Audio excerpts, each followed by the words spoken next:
Halo, selamat pagi. Senang sekali berjumpa kembali dalam Ruang Publik KBR bersama saya Deborah Tanya dan Ruang Publik edisi hari ini 8 Desember 2022 dipersembahkan oleh Rutgers Indonesia, Power to Youth, Right Here Right Now Too, dan juga Generation Gender. Dengan tema pagi hari ini kekerasan seksual di lingkungan pendidikan.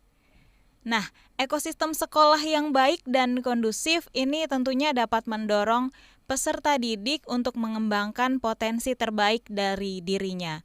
Oleh karenanya, sekolah diharapkan menjadi tempat yang nyaman dan juga aman untuk setiap peserta didik menimba ilmu. Namun, pada kenyataannya masih ada saja yang namanya permasalahan perundungan di sekolah, baik itu berbentuk kekerasan fisik maupun psikis. Menurut data dari Komnas Perempuan dan Kementerian Pemberdayaan Perempuan dan Perlindungan Anak atau KPPPA, terjadi lonjakan kasus kekerasan di lingkungan pendidikan setiap tahunnya menaik dan kenaikan signifikan ini terjadi dari tahun 2020 ke tahun 2021. Ironisnya nih, menurut data tersebut, mayoritas pelaku tindak kekerasan seksual di lingkungan pendidikan adalah tenaga pendidik di lingkungan pendidikan tersebut. Nah, seperti apa bentuk kekerasan seksual di lingkungan pendidikan ini? Juga bagaimana dampak dan pencegahannya? Kita akan perbincangkan lebih dalam soal ini di Ruang Publik KBR yang bisa Anda simak di 100 radio jaringan KBR seluruh Indonesia yang tersebar dari Aceh sampai Papua, dan kami mengundang Anda yang berada di Jakarta juga bisa mendengarkan kami saat ini di 104,2 MS3 FM atau via live streaming website kbr.id, dan juga Anda bisa menyaksikan kami di YouTube Berita KBR. Nah, kita sudah terhubung secara daring dengan dua narasumber kita pagi hari ini. Ada Mbak Novita Sari sebagai staf advokasi dan pengorganisasian masyarakat Women's Crisis Center Jombang. Halo, selamat pagi Mbak Vita. Halo pagi Kak Deborah. Apa kabar nih Mbak Vita di Jombang? Baik, baik. Ini beberapa hari ini kayaknya apa ya, mungkin sama dengan yang lain, hujannya lumayan lah. Ini agak cerah kalau hari ini. Pagi lagi cerah ya. Iya, sama di Jakarta juga kayak lagi hujan-hujan terus sih kalau sore ya. Oke, selanjutnya aku mau sapa ada Mbak Siti Fatonah Dewi Savitri dari Koalisi Perempuan Indonesia KPI Wilayah DKI Jakarta. Selamat pagi Mbak Siti, Selamat pagi, Kak. apa kabar? Baik, Alhamdulillah. Sehat-sehat semuanya ya. Nah, kita mau ngobrol-ngobrol pagi hari ini tentang tema kita kekerasan seksual di lingkungan pendidikan. Aku mau ngobrol sama Mbak Novita dulu nih, Mbak Vita.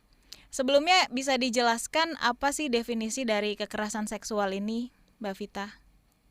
Iya, jadi kalau kita ngomong gitu kan, kekerasan seksual ini sebenarnya adalah apa ya, segala bentuk itu tindakan yang menyerang martabat, terlebih pada alat reproduksi atau tubuh gitu ya, yang ini membuat orang yang mengalami kekerasan ini itu merasa terhina gitu kan, kemudian merasa dia tidak punya hal baik lagi di dirinya begitu. Nah, kemudian ini kenapa terjadi ya, salah satunya karena ada relasi yang tidak setara, relasi yang timpang begitu ya. Itu sih secara umum begitu gitu. Ini menyerang, bahkan dilihat yang mungkin nih kita bertiga aja gitu kan. Ketika ngelihat yang dalam salah satunya ternyata adalah unsur untuk melecehkan, ya itu bisa dikatakan pada kekerasan seksual non fisik begitu.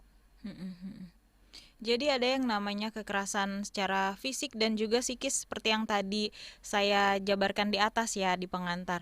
Nah, kemudian untuk bentuk-bentuk kekerasan seksual ini yang mungkin terjadi seperti apa Mbak Vita?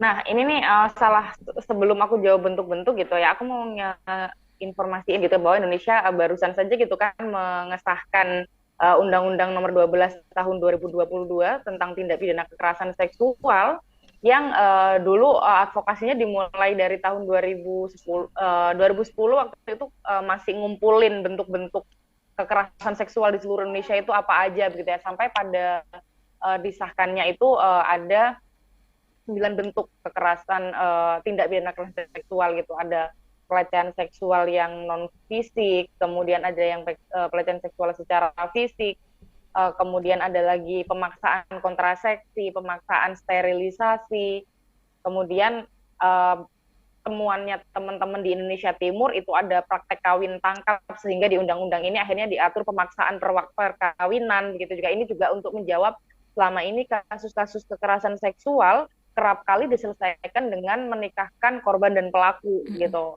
Kemudian ada lagi penyiksaan seksual, belum lagi eksploitasi seksual. Ini tidak hanya pada anak, tapi termasuk juga pada perempuan dewasa.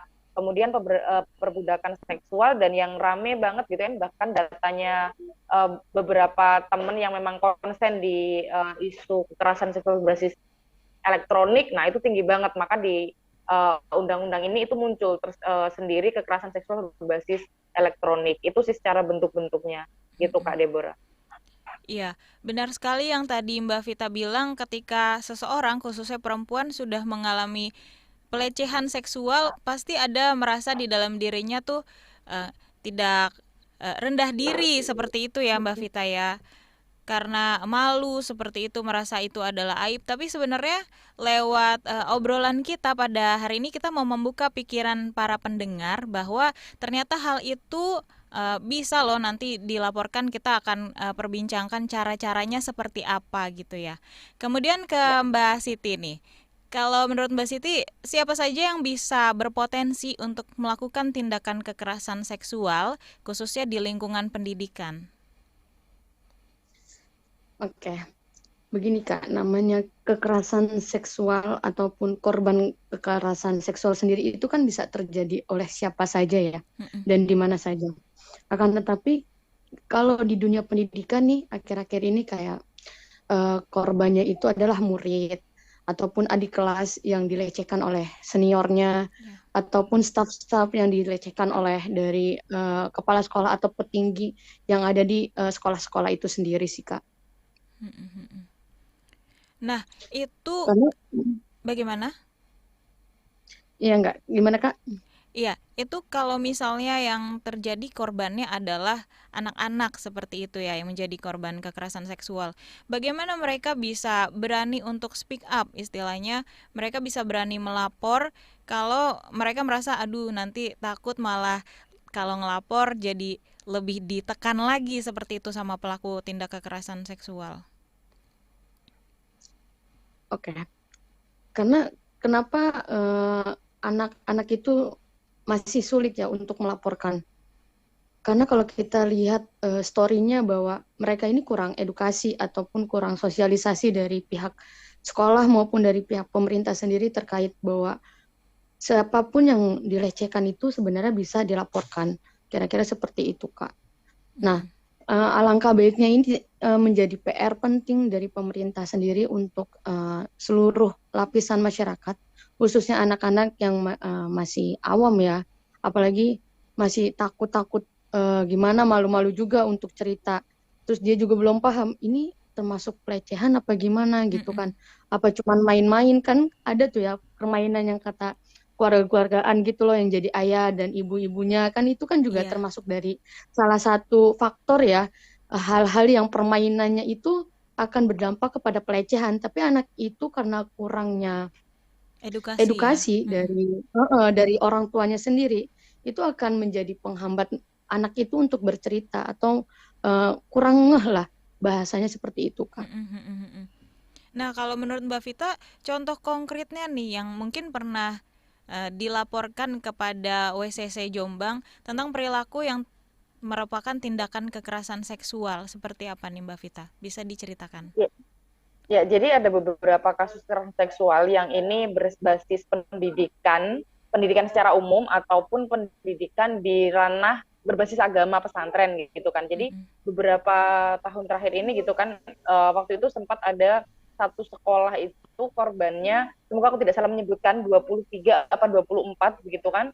Nah, kemudian itu dilakukan oleh salah satu oknum guru yang dia ini menyampaikan kepada muridnya, kepada peserta didiknya itu bahwa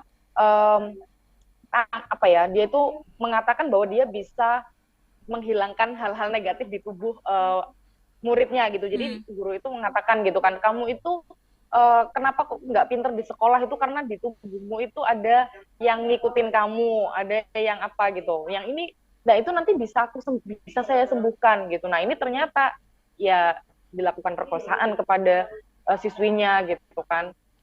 Itu salah satunya. Kemudian dan ketika ada salah satu murid yang mencoba menyampaikan kepada guru yang lain tidak percaya karena waktu itu sosok oknum guru yang melakukan tadi itu bersentuhan dengan ketika salaman gitu misalnya di depan orang banyak tuh nggak mau yang sentuhan, jadi dianggapnya nggak mungkin gitu kan, dianggap yang dia apa ya, pemahaman agamanya dianggap lebih mungkin begitu. Itu ada salah seperti itu. Kemudian ada juga pernah waktu itu korban itu ada 3 orang, ini terjadinya di lingkup sekolah dasar, pelakunya itu adalah kepala sekolah dan waktu itu 2 korban itu kejadiannya memang sekali, tapi ada 1 korban yang dia itu kelas 6 SD waktu itu kejadiannya berulang.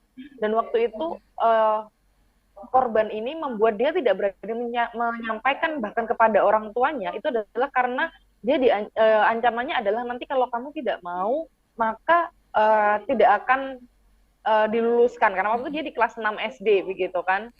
Itu kemudian mungkin yang masyarakat atau pendengar KBR ini tahu gitu ya, beberapa waktu inilah terakhir ini itu rame gitu kan kasus kekerasan seksual yang terjadi di pesantren di Jombang, itu yang case-nya berbasis pendidikan agama gitu kan, yang korbannya ada beberapa. Kemudian itu juga apa ya, modus yang digunakan pelaku itu adalah bahwa dia ini apa ya bahasanya, aku lupa persisnya, tapi kayak misalnya malaikat yang dia harus disempurnakan gitu. Disempurnakan itu adalah dengan hal-hal yang kekerasan seksual tadi. Kemudian harus ada ritual-ritual yang korban ini dipasangin kayak selembar kain gitu di tubuhnya, gitu kan. Kemudian dia harus berendam di sebuah tempat yang aku lupa apa pelaku menyebutnya. Nah kemudian di situ yang nggak boleh ngelihat hanya pelaku aja gitu kan, dan itu dilakukan oleh malam hari gitu kan, dengan di malam hari itu hal-hal seperti itu. Kemudian ada lagi waktu itu kasus pesantren yang di tahun ini juga diputuskan secara pengadilan, itu diputus 15 tahun gitu kan di Jombang. Itu ada 6 apa 7 korban. Waktu itu modusnya adalah si Pak Yainya atau Pak Ustadz, vagina itu barang yang mulia, maka hanya bisa dimasukin oleh orang-orang yang mulia gitu kan. Nah ini jadi aduh aku tuh merinding. Ya, aku pun merinding dengar Mbak Vita. Jadi itu yang contoh-contoh yang kami dampingin di Kabupaten Jombang. Apalagi kami punya tantangan yang kami itu punya brand kami Kota Santri gitu kan. Ini menjadi hal yang kita bilang kota yang baik-baik saja, padahal yang enggak gitu. Itu sih Kak Deborah. Oke, baik, kita ke Mbak Siti dulu nih. Kalau misalnya tadi Mbak Vita bilang terjadi kekerasan seksual di lingkungan pendidikan dan pelakunya adalah rata-rata tenaga pengajar sendiri, yang ini mereka merupakan contoh istilahnya ya bagi murid-muridnya, contoh teladan. Tapi mereka justru melakukan hal yang tidak senonoh kepada anak didiknya. Sebenarnya apa sih yang mempengaruhi hal ini, Mbak Siti? Karena kalau pada kenyataannya ya, ketika petinggi atau pemangku kekuasaan di suatu sektor pendidikan itu menjadi orang yang disegani dan orang yang merasa dirinya lemah ataupun minimnya pengetahuan terkait pelecehan seksual, maka hal itu bisa saja terjadi sih Kak. Karena misalkan kayak contohnya yang tadi Kakak Novita bilang ya, bahwa ada salah tafsir terkait agama sendiri, bahwa vagina itu mulia, jadi harus dimasukin sama orang-orang yang mulia. Kira-kira kan seperti itu ya. Nah, hal ini yang menjadi salah tafsir dan dimanfaatkan oleh pemangku kekuasaan yang sebenarnya itu menjadi hal negatif ketika dilakukan. Gitu sih, Kak. Oke, baik. Kita akan lanjutkan perbincangan ini, tapi kita harus jeda dulu, saudara. Mbak Vita dan Mbak Siti, nanti kita akan lanjut lagi. Dan saya mengingatkan bagi Anda pendengar yang mau berinteraksi lewat telepon bebas pulsa, Anda bisa menghubungi nomor 0800 245 7893 atau WhatsApp kami di nomor 0812 118 8181 dan via chat live YouTube kami Berita KBR atau Instagram kami @kbr.id. Jangan lupa untuk menyertakan tagar Ruang Publik KBR. Dan siaran ini juga bisa Anda dengarkan secara utuh lewat podcast kbrprime.id, pilih Ruang Publik.